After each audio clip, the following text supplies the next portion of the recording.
ننگے ہو کر وضو کیا تو ہوگا یا نہیں؟ دوپٹہ اتار کر وضو کیا تو کیا ہوگا؟ اگر باتھ روم میں وضو کیا تو کیا ہوگا؟ خواتین کے غسل اور وضو کے اہم مسائل۔ حضرت عائشہ رضی اللہ تعالی عنہا کا فرمان ہے کہ بسم اللہ الرحمن الرحیم، اگر کوئی شخص برہنہ ہو کر غسل کرتا ہے، نہاتا ہے تو اس کا وضو ہوگا یا نہیں؟ اسی غسل کے ساتھ وہ نماز پڑھ سکتا ہے یا پھر نماز سے پہلے اس کو دوبارہ وضو کرنا پڑے گا؟ تو اس حوالے سے مکمل تفصیلات آج کی اس ویڈیو میں ہم بتائیں گے۔ وضو والے جتنے بھی اعضاء ہیں، یعنی وضو میں 4 فرائض ہیں۔ نمبر 1 چہرہ دھونا، نمبر 2 دونوں بازو کوہنیوں سمیت دھونا، نمبر 3 سر کا مسح کرنا، نمبر 4 دونوں پاؤں ٹخنوں سمیت دھونا ہے۔ تو جب بندہ غسل کرتا ہے تو غسل میں تو یہ ہوتا ہے نا کہ پورے جسم پر پانی بہہ جائے، حتیٰ کہ جسم کا کوئی بھی حصہ بال برابر بھی خشک نہ رہ جائے۔ تو اگر اس کے اوپر غسل فرض تھا اور اس نے غسل کر لیا تو اس کا وضو بھی ہو گیا، لیکن اگر اس کے اوپر غسل فرض نہیں تھا، ویسے ہی نہا رہا ہے، تو اب بھی اگر اس کے وضو والے اعضاء یہ دھل جاتے ہیں، ان پر پانی بہہ جاتا ہے، وضو کی یہ 4 فرائض ادا ہو جاتے ہیں، تو اسی وضو کے ساتھ وہ نماز پڑھ سکتا ہے۔ اس کو دوبارہ وضو کرنے کی بالکل ضرورت نہیں ہے۔ بعض لوگوں کو اس حوالے سے یہ غلط فہمی ہوتی ہے، وہ یہ سمجھتے ہیں کہ جو شخص برہنہ ہو گیا تو اس کا وضو فاسد ہو گیا۔ اب اگر کوئی شخص برہنہ حالت میں غسل کرتا ہے، نہاتا ہے، تو اس کا وضو نہیں ہوگا، حالانکہ ایسا بالکل نہیں ہے۔ وضو اگر کوئی شخص برہنہ ہو جائے، یعنی اس کا سطر کھل جائے، تو اس سے اس کا وضو فاسد نہیں ہوتا، وضو اس کا باقی ہے۔ ہاں، سطر کا دوسروں کے سامنے چھپانا یہ فرض ہے، لیکن اس سے وضو فاسد نہیں ہوتا۔ اب اگر کوئی شخص برہنہ ہو کر غسل کرتا ہے، نہاتا ہے، تو اس کا وضو باقی ہے۔ ہاں، اگر اس کے علاوہ کوئی اور ایسی چیز پیش آئی جس سے وضو فاسد ہو جاتا ہے، تب تو اس کو وضو دوبارہ کرنا پڑے گا۔ البتہ غسل کرنے کے بعد اگر کوئی ایسا معاملہ پیش نہیں آیا جس سے وضو فاسد ہوتا ہے، تو اسی غسل والے وضو کے ساتھ وہ نماز پڑھ سکتا ہے۔ اس کو دوبارہ وضو کرنے کی ضرورت بالکل نہیں ہے۔ غسل کے کچھ آداب و مسائل ہیں جن کا جاننا بھی ضروری ہے۔ غسل خانے میں جانے سے پہلے بسم اللہ شریف پڑھیں۔ غسل خانہ میں جا کر کوئی دعا نہیں پڑھنا چاہیے۔ غسل کے بعد نماز کے لیے دوبارہ وضو کرنے کی ضرورت نہیں، جبکہ غسل کے بعد کوئی تبدیلی لاحق نہ ہوئی ہو، جیسا کہ حدیث شریف میں ام المومنین حضرت عائشہ صدیقہ رضی اللہ تعالی عنہا سے روایت ہے، فرماتی ہیں کہ رسول اللہ صلی اللہ علیہ وسلم غسل کے بعد وضو نہیں فرماتے، اور دوسری حدیث میں ہے، یعنی حضور صلی اللہ علیہ وسلم نے فرمایا، جو شخص غسل کے بعد وضو کرے تو وہ میرے طریقے پر نہیں۔ برہنہ ہو کر غسل کرنے سے غسل ہو جائے گا، مگر غسل کرنے میں احتیاط، یعنی بند جگہ غسل خانہ وغیرہ میں نہائے کہ سب کے سامنے سطر کھولنا حرام ہے، جس کی وجہ سے گناہ گار بھی ہوگا۔ جیسا کہ علامہ امجد علی رحمۃ اللہ علیہ فرماتے ہیں، ایسی جگہ نہائے کہ کوئی نہ دیکھے، اور اگر یہ نہ ہو سکے تو ناف سے گھٹنے تک کے اعضاء کا سطر تو ضروری ہے۔ اگر اتنا بھی ممکن نہ ہو تو تیمم کرے، مگر یہ گنجائش بہت الگ ہے۔ مزید فرماتے ہیں، اگر غسل خانہ کی چھت نہ ہو یا ننگے بدن نہائے، بشرط یہ کہ بتائی گئی احتیاط ہو، تو کوئی حرج نہیں، لہٰذا غسل برہنہ ہو کر ہو جائے گا، اور جب غسل ہو گیا تو نماز بھی اس غسل سے پڑھنا جائز و درست ہے، نماز ہو جائے گی، لیکن بہتر یہی ہے کہ غسل خانہ وغیرہ میں بھی سطر کر کے نہائے۔ سیدنا ابو ہریرہ رضی اللہ تعالیٰ عنہ فرماتے ہیں، رسول اللہ صلی اللہ علیہ وسلم نے فرمایا، سیدنا ایوب علیہ السلام برہنہ غسل فرما رہے تھے کہ ان پر سونے کی ٹڈیاں گرنے لگیں، تو وہ انہیں اپنے کپڑے جمع کرنے لگے، تو انہیں ان کے رب تعالیٰ نے آواز دی، اے ایوب، جنہیں آپ دیکھ رہے ہیں، کیا میں نے آپ کو ان سے غنی نہیں کر دیا؟ تو انہوں نے عرض کیا، اے میرے رب، کیوں نہیں، لیکن تیری برکت سے میں بے نیاز نہیں ہوں۔ البتہ جہاں مختلف مرد مل کر غسل کرتے ہوں، جیسا کہ نہروں، تالابوں یا سوئمنگ پولز میں ہوتا ہے، تو وہاں برہنہ ہونا جائز نہیں ہے۔ سیدنا جابر رضی اللہ تعالیٰ عنہ فرماتے ہیں کہ رسول اللہ صلی اللہ علیہ وسلم نے فرمایا، جو بھی اللہ تعالیٰ اور قیامت کے دن پر یقین رکھتا ہے وہ حماموں میں شلوار کے بغیر داخل نہ ہو۔ ناظرین، ایسی جگہیں جہاں کسی کی نظر پڑنے کا اندیشہ نہ ہو وہاں بڑھنا غسل کرنے میں شرعاً کوئی حرج نہیں۔ آج کل غسل خانے ایسے ہی ہوتے ہیں جن میں بے پردگی کا بالکل بھی اندیشہ نہیں ہوتا، لہٰذا ان میں مکمل برہنہ غسل کرنا بلا کراہت جائز اور درست ہے۔ سطر کا ڈھکنا ضروری نہیں، کیونکہ حضرت موسیٰ علیہ السلام اور حضرت ایوب علیہ السلام کے برہنہ نہانے کی شہادت صحیح احادیث سے ثابت ہے۔ غسل سے پہلے وضو کر لینا مسنون ہے، چنانچہ جب پہلے وضو کیا جائے گا تو ظاہر ہے آدمی برہنہ ہی رہے گا، جس سے معلوم ہوا کہ برہنہ ہونے سے وضو اور غسل پر کوئی فرق نہیں پڑتا۔ سیدنا ابو ہریرہ رضی اللہ تعالیٰ عنہ نبی کریم صلی اللہ علیہ وسلم سے روایت کرتے ہیں کہ آپ صلی اللہ علیہ وسلم نے فرمایا، بنی اسرائیل برہنہ غسل کیا کرتے تھے، ایک دوسرے کی طرف دیکھا کرتے تھے اور موسیٰ علیہ السلام تنہا غسل کیا کرتے تھے۔ تو بنی اسرائیل نے کہا کہ واللہ موسیٰ علیہ السلام کو ہم لوگوں کے ہمراہ غسل کرنے سے سوا اس کے کچھ معنی نہیں کہ وہ فتق یعنی ایک قسم کی مردانہ بیماری میں مبتلا ہے۔ اتفاق سے ایک دن موسیٰ علیہ السلام غسل کرنے لگے اور اپنا لباس پتھر پر رکھ دیا، وہ پتھر ان کا لباس لے کر بھاگا اور موسیٰ علیہ السلام بھی اس کے تعاقب میں یہ کہتے ہوئے دوڑے کہ اے پتھر میرے کپڑے دے دے، اے ہجر میرے کپڑے دے دے، یہاں تک کہ بنی اسرائیل نے موسیٰ علیہ السلام کی طرف دیکھ لیا اور کہا کہ واللہ موسیٰ علیہ السلام کو کچھ بیماری نہیں ہے، اور پتھر ٹھہر گیا۔ موسیٰ علیہ السلام نے اپنا لباس لے لیا اور پتھر کو مارنے لگے۔ سیدنا ابو ہریرہ رضی اللہ تعالیٰ عنہ کہتے ہیں کہ اللہ کی قسم موسیٰ علیہ السلام کی مار سے اس پتھر پر 6 یا 7 نشان اب تک باقی ہیں۔ ناظرین، اس کے علاوہ وضو کے ٹوٹنے کے اسباب کے بارے میں بہت سے سوالات ہوتے ہیں، کچھ غلط فہمیاں ہوتی ہیں، تو اس کے بارے میں بھی جان لیتے ہیں۔ ناظرین، کپڑوں کے اوپر سے ہاتھ لگے یا بغیر کپڑوں کے اس سے وضو نہیں ٹوٹتا۔ اسی طرح غسل کے دوران بدن کے کسی بھی حصے پر ہاتھ لگ جانے سے وضو نہیں ٹوٹتا اور نہ ہی دوبارہ وضو کی ضرورت ہوتی ہے۔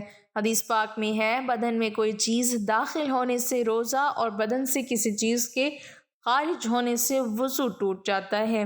وضو ٹوٹنے کے اسباب درج ذیل ہیں۔ جن چیزوں سے وضو ٹوٹ جاتا ہے وہ 2 قسم کی ہیں۔ نمبر 1، جو انسان کے جسم سے نکلیں جیسے پیشاب، پاخانہ، ری وغیرہ۔ نمبر 2، جو انسان پر طاری ہوں جیسے بے ہوشی، نیند وغیرہ۔ پہلی قسم یعنی جسم انسانی سے نکلنے والی چیزوں کی بھی 2 قسمیں ہیں۔ نمبر 1، جو پیشاب و پاخانہ کے راستے سے نکلے۔ نمبر 2، وہ جو باقی جسم کے کسی مقام سے نکلے جیسے قے، خون وغیرہ۔ ان دونوں راستوں کے علاوہ جسم کے باقی حصوں کے کسی مقام سے کچھ نکلنے کی یہ صورتیں ہیں: کوئی ناپاک چیز نکلے اور جسم پر بہے، مثلاً خون، کچ، لہو یا پیپ وغیرہ، تو وضو ٹوٹ جاتا ہے، خواہ تھوڑی سی ہی بہے۔ اگر آنکھ میں خون نکل کر آنکھ میں ہی بہا اور باہر نہیں نکلا تو وضو نہیں ٹوٹا، کیونکہ آنکھ کے اندر کا حصہ نہ وضو میں دھونا فرض ہے نہ غسل میں، اور اگر باہر نکل کر بہا تو وضو ٹوٹ جائے گا۔ قے میں اگر پت، خون یا کھانا یا پانی منہ بھر کر نکلے تو وضو ٹوٹ جائے گا۔ اگر منہ بھر سے کم ہو تو وضو نہیں ٹوٹے گا۔ منہ بھر قے وہ ہے جو بغیر مشقت کی نہ رک سکے۔ اگر خالص بلغم نکلے تو وضو نہیں ٹوٹے گا، خواہ منہ بھر ہی ہو۔ منہ یا دانتوں سے خون تھوک کے ساتھ مل کر آئے تو اگر خون غالب یا برابر ہے تو وضو جاتا رہے گا، اور کم ہے تو نہیں ٹوٹا۔ اگر زخم پر خون ظاہر ہوا اور اس کو انگلی یا کپڑے سے پونچھ لیا، پھر ظاہر ہوا، پھر پونچھ لیا، کئی بار ایسا کیا، اگر یہ سب دفعہ کا خون مل کر اتنا ہو جاتا ہے کہ بہہ جائے تو وضو ٹوٹ گیا، ورنہ نہیں۔ اگر آنکھ یا کان یا چھاتی یا ناف یا کسی حصے جسم سے درد کے ساتھ پانی نکلا تو اس سے وضو ٹوٹ جائے گا۔ اگر بغیر درد کے نکلا تو وضو نہیں ٹوٹے گا۔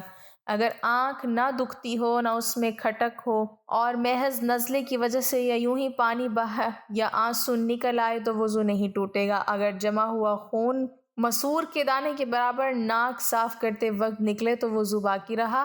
وضو توڑنے والی دوسری قسم کی چیزیں یعنی جو انسان پر طاری ہوتی ہیں، اس کی یہ صورتیں ہیں: نمبر 1، نیند، لیٹ کر سونا، خواہ چت ہو یا پٹ یا کروٹ پر یا تکیہ وغیرہ کے سہارے سے ہو، کسی اور شکل پر ہو جس سے سرین زمین سے جدا ہو جائے، یا صرف ایک سرین پر سہارا دے کر سو جائے تو وضو ٹوٹ جائے گا۔ سہارے کا مطلب یہ ہے کہ اگر سہارا ہٹا لیا جائے تو وہ گر پڑے اور سرین زمین سے جدا ہو جائے۔ اگر بغیر سہارا لیے کھڑے کھڑے یا بغیر سہارا لگائے بیٹھ کر سو جائے، یا نماز کی کسی ہیبت پر جو مردوں کے لیے مسنون ہو، مثلاً سجدہ یا قعدے میں، یا مسنونہ ہیبت پر سو گیا تو وضو نہیں ٹوٹے گا۔ اگر دونوں سرین پر بیٹھا ہے، گھٹنے کھڑے ہیں، ہاتھ پنڈلیوں پر لپٹے ہوئے ہیں اور سر گھٹنوں میں ہے تو اس حالت میں سونے سے وضو نہیں ٹوٹے گا۔ نمبر 2، بے ہوشی، خواہ بیماری یا کسی اور وجہ سے ہو، مثلاً غشی، جنون، مرگی اور نشہ وغیرہ سے بے ہوشی ہو جائے تو وضو ٹوٹ جاتا ہے، اگرچہ تھوڑی دیر ہی ہو۔ اس کی حد یہ ہے کہ اس کے پاؤں میں لغزش آ جائے۔ نمبر 3، نماز کے اندر کہکا مارنا، یعنی اس طرح کھلکھلا کر ہنسنا کہ اس کے برابر والے سن لیں۔ کہکا وضو اور نماز دونوں کو توڑتا ہے، خواہ عمدن ہو یا سہون۔ اگر نماز کے باہر کہکے سے ہنسے تو وضو نہیں ٹوٹے گا۔ نمبر 4، مباشرت فاحشہ، یعنی عورت اور مرد کی شرمگاہوں کا اس طرح ملنا کہ ننگے ہوں تو وضو ٹوٹ جائے گا۔ اس کے علاوہ خون یا پیپ یا زرد پانی کہیں سے نکل کر بہا اور اس سے بہنے میں ایسی جگہ پہنچنے کی صلاحیت تھی جس کا وضو یا غسل میں دھونا فرض ہے تو وضو جاتا رہا۔ اگر صرف چمکا یا ابھرا اور بہا نہیں، جیسے سوئی کی نوک یا چاقو کا کنارہ لگ جاتا ہے اور خون ابھر یا چمک جاتا ہے، یا ہلال کیا یا مسواک کی یا انگلی سے دانت مانجے یا دانت سے کوئی چیز کاٹی اس پر خون کا اثر پایا، یا ناک میں انگلی ڈالی اس پر خون کی سرخی آ گئی مگر وہ خون بہنے کے قابل نہ تھا تو وضو نہیں ٹوٹا۔ چھالا نوچ ڈالا، اگر اس کا پانی بہہ گیا وضو جاتا رہا ورنہ نہیں۔ ناظرین، بہت سی چیزیں ایسی ہیں جن کی وجہ سے وضو درست نہیں ہوتا ہے، اور یہ اس لیے کیونکہ طہارت نماز کی کنجی ہے۔ اگر آپ کی طہارت درست نہیں تو وضو درست ہی نہیں ہوگا، تو آپ کی نماز ہی نہیں ہوگی۔ پیشاب، پاخانہ، ودی اسے کہتے ہیں جو بعض لوگوں کو بیماری ہوتی ہے کہ انہیں پیشاب کرنے کے بعد بھی قطرے آتے ہیں۔ لیس دار چپکتا ہوا پانی ان کی شرمگاہ سے نکلتا ہے جس کی وجہ سے وضو ٹوٹ جاتا ہے اور ہمیں دوبارہ وضو کرنا پڑتا ہے، اور اسی طرح مزی نکلنے سے بھی وضو ٹوٹ جاتا ہے۔ مزی اسے کہتے ہیں جو شہوت کے وقت ذکر کے سرے پر لیس دار چپکتا ہوا پانی نمودار ہوتا ہے، اسے مزی کہتے ہیں۔ اور منی کے نکلنے سے غسل بھی فرض ہو جاتا ہے اور وضو ہو تو وضو بھی ٹوٹ جاتا ہے۔ اور اسی طرح کیڑا پتھری مرد یا عورت کے آگے یا پیچھے سے نکلے، ان سے وضو فاسد ہو جاتا ہے، وضو ٹوٹ جاتا ہے۔ ہوا خارج ہونے سے وضو ٹوٹ جاتا ہے، پر شرمگاہ کے علاوہ کہ جسم کے کسی بھی حصے سے بہتی نجاست نکلے، اس سے وضو ٹوٹ جاتا ہے۔ کھانے پینے سے یا پھر کسی طرح کڑوے پانی کی منہ بھر قے آ جائے، اس سے وضو فاسد ہو جاتا ہے، یعنی ایسی قے کہ جسے روکا نہ جا سکے، اس سے وضو فاسد ہو جاتا ہے۔ اور اسی طرح منہ سے خون نکلا، اگر خون تھوک پر غالب آ جائے تو پھر وضو توڑ دے گا، لیکن اگر تھوک غالب ہو جائے خون پر تو پھر وضو نہیں ٹوٹے گا۔ اس کی شناخت کیا ہے؟ اگر تھوک جو ہے وہ سرخ ہو جائے تو اس سے خون غالب آ گیا، اور اگر تھوک زرد ہے تو اس سے مغلوب ہے، اس کی وجہ سے پھر وضو نہیں ٹوٹے گا۔ یعنی اگر منہ سے خون نکلا اور خون تھوک پر غالب آ جائے تو پھر وضو ٹوٹے گا ورنہ نہیں ٹوٹے گا۔ غفلت والی نیند سونے کی وجہ سے وضو فاسد ہو جاتا ہے اور پھر دوبارہ وضو فرض ہو جاتا ہے۔ اس کے بعد بے ہوشی کی وجہ سے، یعنی اگر آپ کا وضو ہے اور کسی بھی وجہ سے آپ بے ہوش ہو جاتے ہیں تو وضو ٹوٹ جاتا ہے۔ جنون کی وجہ سے بھی وضو ٹوٹ جاتا ہے۔ جنون مطلب بہت زیادہ غصہ کرنا، کیونکہ غصہ حرام ہے اور شیطانی عمل بھی ہے، تو اس سے بھی وضو ٹوٹ جاتا ہے۔ نشہ کرنے سے بھی وضو ٹوٹ جاتا ہے، کیونکہ ظاہر بات ہے ہر کوئی جانتا ہے کہ شراب نوش اسلام میں حرام ہے۔ بالغ کا رکوع اور سجود والی نماز میں جاگنے کی حالت میں کہکا لگانا، یعنی زور سے ہنسا کہکا لگا کر ہنسنا، اس سے وضو فاسد ہو جاتا ہے۔ عضو تناسل کا مرد یا عورت کی شرمگاہ کے ساتھ انتشار کی حالت میں بلا حائل مس کرنا، اس سے بھی وضو ٹوٹ جاتا ہے۔ ناظرین اسی طرح بعض لوگ یہ بھی سوال کرتے ہیں کہ کپڑوں کے اوپر سے پیشاب والی جگہ پر ہاتھ لگ جائے تو کیا وضو ٹوٹ جاتا ہے، اور غسل کرتے ہوئے بھی بندے کا ہاتھ لگ جاتا ہے تو کیا غسل کے بعد وضو کرنا چاہیے؟ تو جواب یہ ہے کہ کپڑوں کے اوپر سے ہاتھ لگے یا بغیر کپڑوں کے اس سے وضو نہیں ٹوٹتا۔ اسی طرح غسل کے دوران بدن کے کسی بھی حصے پر ہاتھ لگ جانے سے وضو نہیں ٹوٹتا اور نہ ہی دوبارہ وضو کی ضرورت ہوتی ہے۔ حدیث پاک میں ہے، بدن میں کوئی چیز داخل ہونے سے روزہ اور بدن سے کسی چیز کے خارج ہونے سے وضو ٹوٹ جاتا ہے۔ تو ناظرین کپڑے بدلنے یا سطر دیکھ لینے سے وضو نہیں ٹوٹتا، لہٰذا کپڑے بدل کر اسی وضو سے نماز پڑھ سکتے ہیں۔ چنانچہ مولانا مفتی محمد امجد علی اعظمی رحمۃ اللہ علیہ لکھتے ہیں، عوام میں جو مشہور ہے کہ گھٹنا اور سطر کھلنے یا اپنا یا پرایا سطر دیکھنے سے وضو جاتا رہتا ہے۔ ہاں یہ بات وضو کے آداب میں ہے کہ ناف سے زانوں کے نیچے تک سب سطر چھپا ہو، بلکہ استنجا کرنے کے بعد فوراً ہی چھپا لینا چاہیے کہ بغیر ضرورت سطر کھلا رہنا منع ہے اور دوسروں کے سامنے سطر کھولنا حرام ہے۔ وضو کرنے کے بعد برہنہ ہونے سے وضو نہیں ٹوٹتا، شرمگاہ پر نگاہ پڑنے سے بھی وضو نہیں ٹوٹتا۔ اگر نامحرم کی طرف بھول کر یا جان بوجھ کر دیکھ لیا تو اس سے بھی وضو نہیں ٹوٹے گا، البتہ قصداً نامحرم کو دیکھنا جائز نہیں ہے۔ وضو کی حالت میں برہنہ تصاویر دیکھنے سے وضو نہیں ٹوٹتا، البتہ برہنہ تصاویر دیکھنا ناجائز و حرام ہے۔ مرد یا عورت کے پیچھے سے ہوا خارج ہوئی وضو جاتا رہا، مرد یا عورت کے آگے سے ہوا نکلی یا پیٹ میں ایسا زخم ہو گیا کہ جھلی تک پہنچا، اس سے ہوا نکلی تو وضو نہیں جائے گا۔